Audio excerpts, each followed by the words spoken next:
هذه هي الخلطه اللي غادي توجدي بها السمن اللي وجد لك في اسبوع.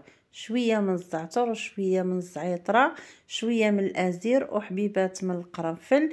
هنا الملحه الحيه ممكن تعملي الملحه العاديه.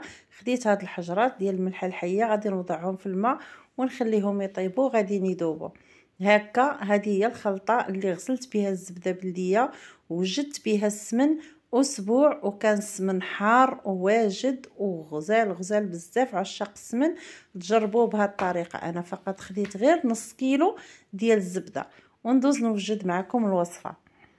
اولا بسم الله والصلاه والسلام على رسول الله. السلام عليكم ورحمه الله وبركاته. مرحبا بكم في فيديو جديد. هذه المره غادي نشارك معكم طريقتي في تحضير السمن الحار اللي تيوجد في اسبوع واحد. انا غير اسبوع ولكن خليته يومين وهو مرقد في هذا الماء. شفتوني عملت في الاول شاركت معكم الخليط اللي او الماء اللي غادي نغسل به السمن. فقط انا خديت غير نص كيلو ديال الزبده بلديه، هي زبده بلديه حره يعني لا مخلطه ولا مغشوشه ولا والو. خديت من عند الناس اللي كنتيق فيهم. خديت نص كيلو ديال الزبده بلديه ما غسلتهاش بالماء بوحدو، هذا هو الماء اللي غسلتها به. خديت كسروله هكا وضعت فيها تقريبا ايطرو او ايطرو ونص ديال الماء. شفتوني وضعت الزعتر والزعيطره، وضعت كذلك حبيبات ديال القرنفل، وضعت حبيبات ديال الازير وحبات او حجرات ديال الملحه هكاك غير صحاح. ومن بعد كنطيبهم كيذوبوا في الماء. وبقيت كنغسل هاد الزبده، غسلتها مزيان، غسلتها وعاودتها 3 ديال المرات وانا كنغسلها بنفس الماء بهذا الماء اللي غسلتها به.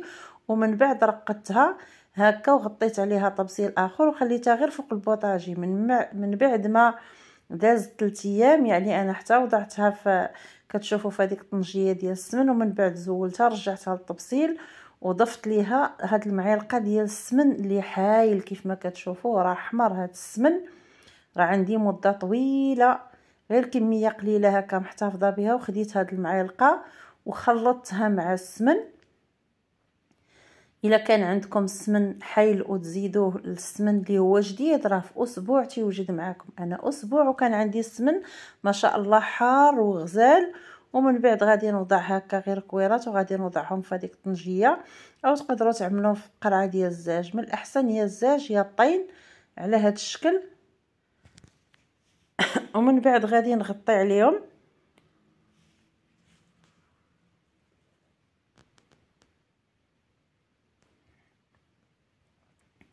بعد ما وضعت الكميه اللي عندي ونصفيته تماما من الماء. والماء راه مالح كيف ما عرفتوا، راه درت فيه الملح ودرت فيه الاعشاب وضعته هكا في هاد الطنجيه. كتشوفوا الطنجيه واخا صغيره مع كميه قليله ديال السمن. خديت هنايا هاد الورق ديال الطبخ هو الاول وضعت فوق منه بلاستيك الغذائي وزيرت عليه بلاستيك. من الاحسن باش يتزير مزيان يعني راه بقى تضيفوا اي حاجه ضروري لاستيك.